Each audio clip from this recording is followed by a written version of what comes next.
Hey guys, it's Vince. Today in this video, we are continuing finalizing our SMCU 4-axis system build for a client. And right now, I've got the IDC ribbon cable right here, and this is a bulk piece, of course. And I've already measured and cut, and you can see how I've done this. It's nice and square all the way across. I've cut the ribbon cable to the exact size that I need for my system. Now, I do get questions on how do you assemble one of these ribbon cables yourself?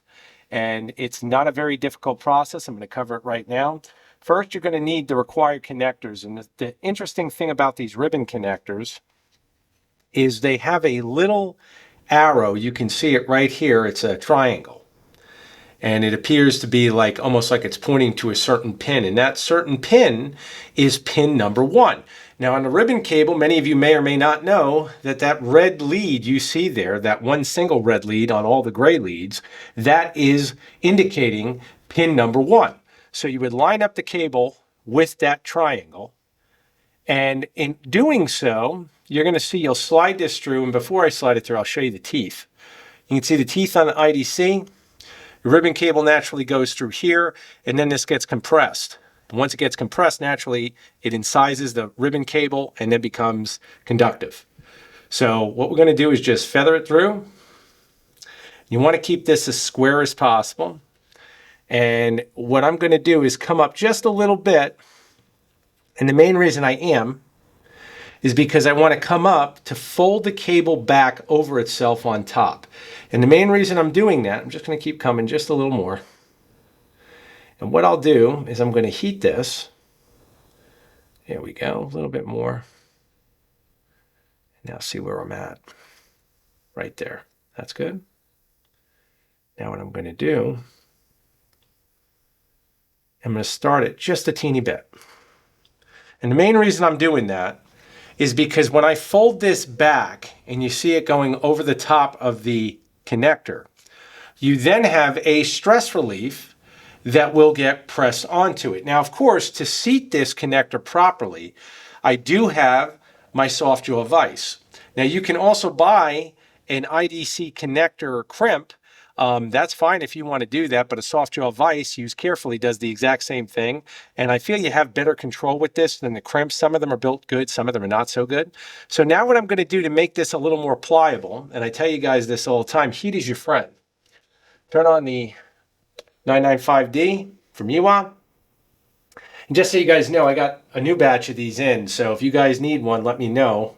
And what you see here is I'm folding this, but I don't want to put too much pressure on this. I'm going to let the heat do the work. And once again, you see how small this cable is. It's very short. And the reason it's so short is because the cable run to the unit is right on. Now, this is very, very malleable right now. Everything is set there. So we've already got a nice crease there. We're all good. It's soft. Now we're going to come in here and we're going to seat this with our vise.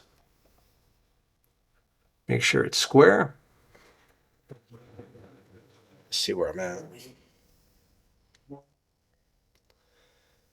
See if we can get it nice and flat. The jaws, you can see right there. As we keep going, it will compress. And what you'll do, like most vices, these jaws are not that accurate. It's already started. Now I'll turn it this way to make sure we get a nice even compression. We do this just light. You'll feel it go in and it bottoms out. And that's it. We should be golden right there. And that looks great. Everything is set. You can see where, once again, we've met up right where we want to be. We also have our triangle right here. Everything is set. So our crimp is now done. And now what we're going to do, we're going to rotate it back just like we said. I'll heat it one more time.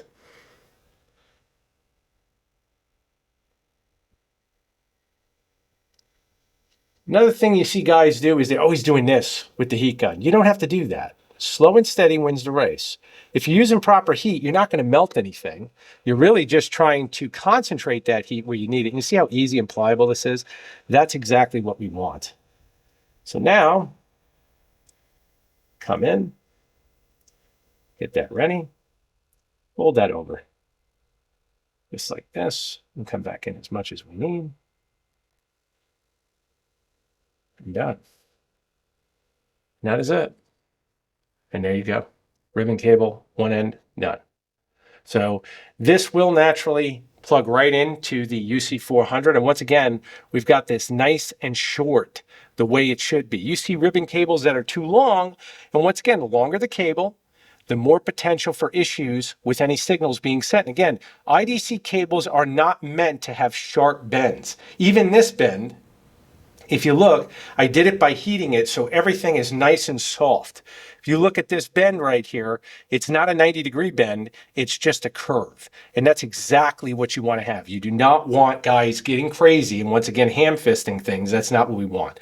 So now what I'm going to do is I'll put on the second end, and once it's done, I'll show you the system and where we're at, and we'll go from there.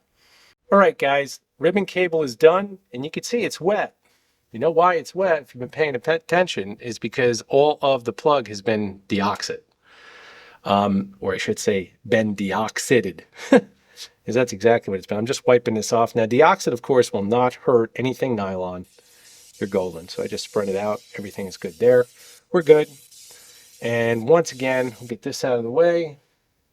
You can see our plug here. And the thing to keep in mind is that the plugs will only go in one way. And you notice we've got a mounting tab right here. Many of you are already familiar with that. This cable was designed to be going on this way. And you see how short this is. The ribbon cable is actually made 5.5 inches. And you can see, we just press. Now I'm coming underneath, and she could probably shoot down here, and you can see where the IDC is.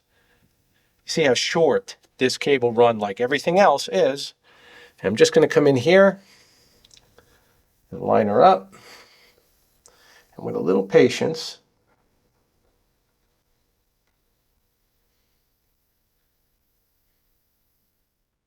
see if we get it.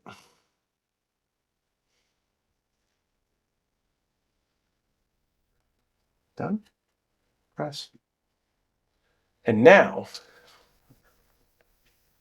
we got our ribbon cable. I'm going to warm it just a little bit so everything is nice and flat, but you can see that's what the client paid for. Precision heat, again, come in.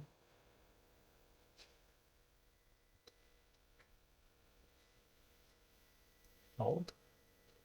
We're just taking this and making it nice and soft so that we get the perfect bends. This cable becomes relaxed. And that's exactly what we want to do.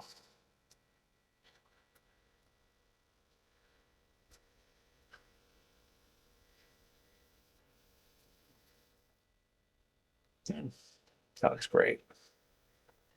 Okay, so now everything has been connected. I'm going to rotate the system to show you the final wiring. And when I say final wiring, guys, this unit is done. This is a complete, once again, 4-axis controller.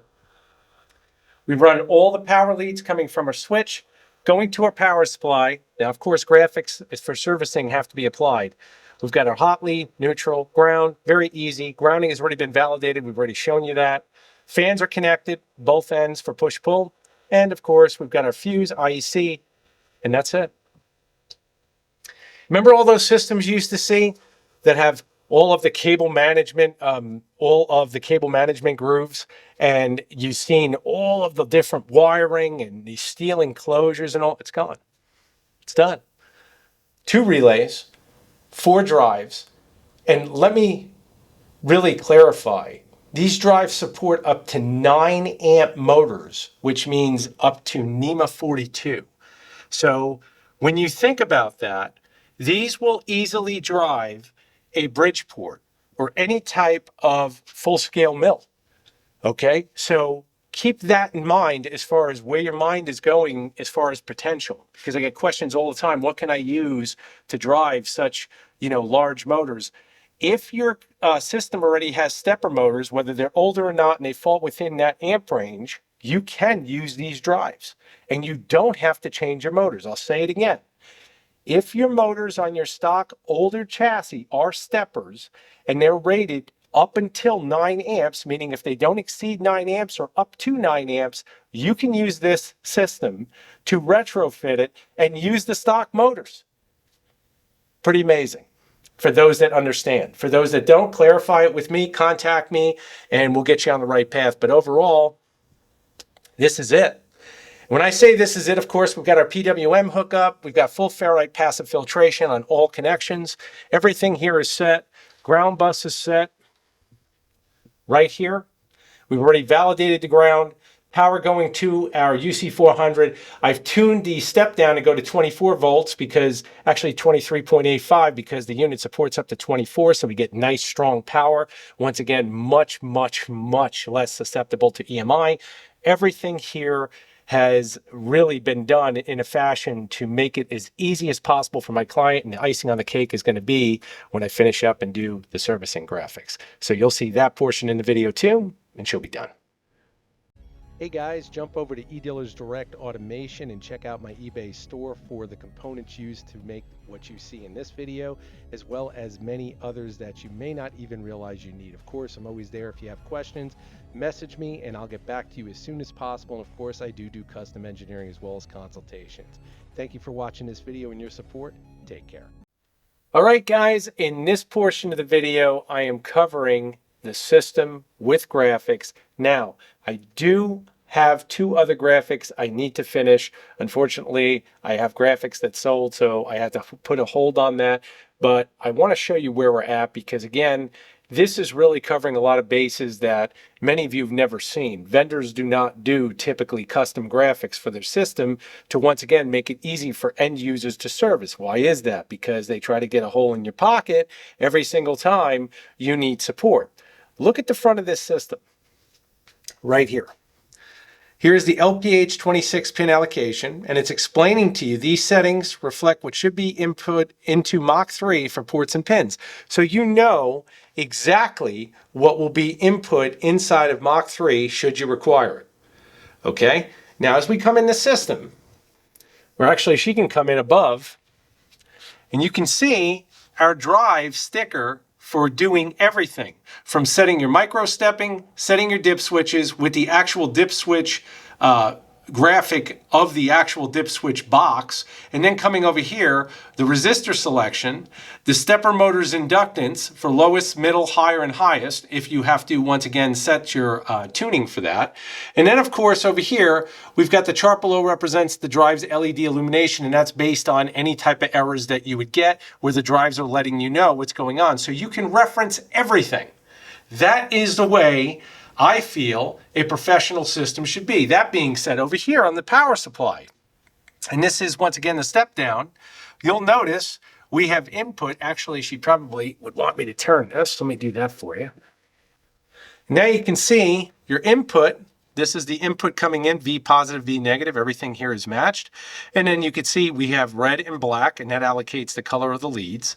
And this is output going to our UC400, our input going into the unit and stepping down. And now our client knows exactly what they're working with. Now, as we come over here, you notice something? You never see this, a ground bus. And it's a sticker that's allocated to the actual ground bus. Okay? The one graphic that's missing is the graphic that's going to be for the PWM signals going to our drive, and also the relays going to our drive. That's, once again, to cycle forward and aft on the spindle. That will be custom done on the cover of this terminal block. And once again, I cannot emphasize enough, that is what you are paying for when we work together. My goal is to give you as much knowledge as possible on the system so you do not have to consistently pay for support. Everything is here. If you take the time to go through the user's manual as well as use these stickers, you can service your own system. We didn't stop there. Let's turn around.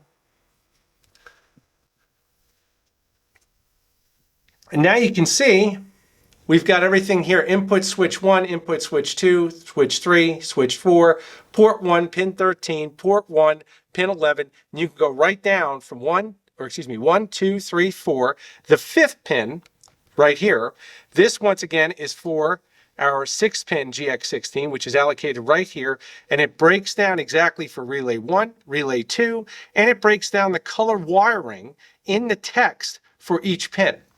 So when the client decides to go in the back of his system ever and work on his system, he knows exactly what color is allocated to what on the VFD. Okay? That, my friends, is the way I feel it should be done. There shouldn't be a smoke and mirrors game where you need a user's manual every single time you're working on the system. Now, the drive sticker, that needs to be printed as well as the terminal block sticker, and that will take care of that. But something else I'm doing, which I get a lot of questions on, I'm doing it right now. As a matter of fact, I'm building all of our resistors. The resistors are setting the current, just like a G540, for the motors to be used. Now, my client will be using 600-ounce motors, which are my motors. They are 3.5 amp, and therefore, these resistors are matched at 4.7K to that 3.5 amp. But I want you guys to look at this. See how I laid them out? Many guys don't do that. They kind of just, once again, they get rough with this type of stuff, and these are very delicate. So to show you the process I do, needle nose, pliers, come up to the base, very close to the base of the resistor, and then I just pivot. Okay, and then what I know already, and many of you already know, if you've worked with resistors before, is these are wide, okay? Meaning they'll fit if you're going to keep them that long, but no one should keep them that long. So what we're going to do is I'm going to come over here, and I come in with those tips, and then I push forward, and it bends it slightly forward. And then what I'll do is take my fingers carefully, try to straighten them out as much as possible. And what I'm doing is taking that resistance off of these units by pushing forward on this conductor. And once again, we get them about where we want them. And then we're going to come in here and they can spread out. Now, if you get them too far, take your needle nose and just work with it gently.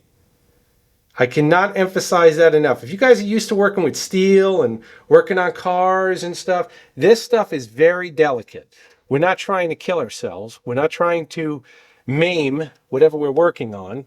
And I know a lot of guys laugh at that, but I can't tell you. And again, I'm taking my flush cutters and I'm laying it down beside the others to try to keep these level as I cut it. Now, many guys will say, well, that's kind of crazy. And it may be. But the thing is, if I'm working on your system, you don't find it crazy. They'll say, well, you're, perfectionist, this, that, and the other thing. Not if I'm working on your system. Now I've got them relatively the same, and this one is a little short. So what we could do is first I'm going to try the obvious, which is pulling out a little bit. You pull forward on this and see what we can do. Usually I can get them pretty close. As long as they're bent in. Then we come in and we get them nice. Now the oxit will be applied to these, all of these conductors, and that will allow, once again, all of these resistors to be protected. If we go to insert these now, you can see they essentially just drop right in. Nothing to it. So again, right here. Again, we go through, this one has tape on it, and that's just so I'm tracking which drive is what. Other than that, you can see once again how a resistor is to be put in there, and you can see it's magnetized, so it will lift very easily. And then we'll just hit our screw terminals. And again, a resistor just needs to have the conductors on both sides hit with these two screw terminals, meaning they need to make contact with it. You do not need to ham fist this and over tighten and get crazy. They just need to make contact. Either way you look at it, this system is done and I will show you powering it up in the next video. As we go through, we do testing. I'll finish the 2 graphics that need to be done, and now we're up to this stage. So you guys have basically been through the entire build now of building an integrated drive system. If you add up all the man hours, this is still a hell of a lot less, and I'm filming this as I'm doing it. So I've had requests for that. Now you've seen it. So if you add all those man hours up and you've never built a system, you look at an individual drive system and add up the man hours to make it look professional, not even a quarter of this, but just make it look professional, you'll figure out how much labor and extra money you have involved. Thank you all for your support.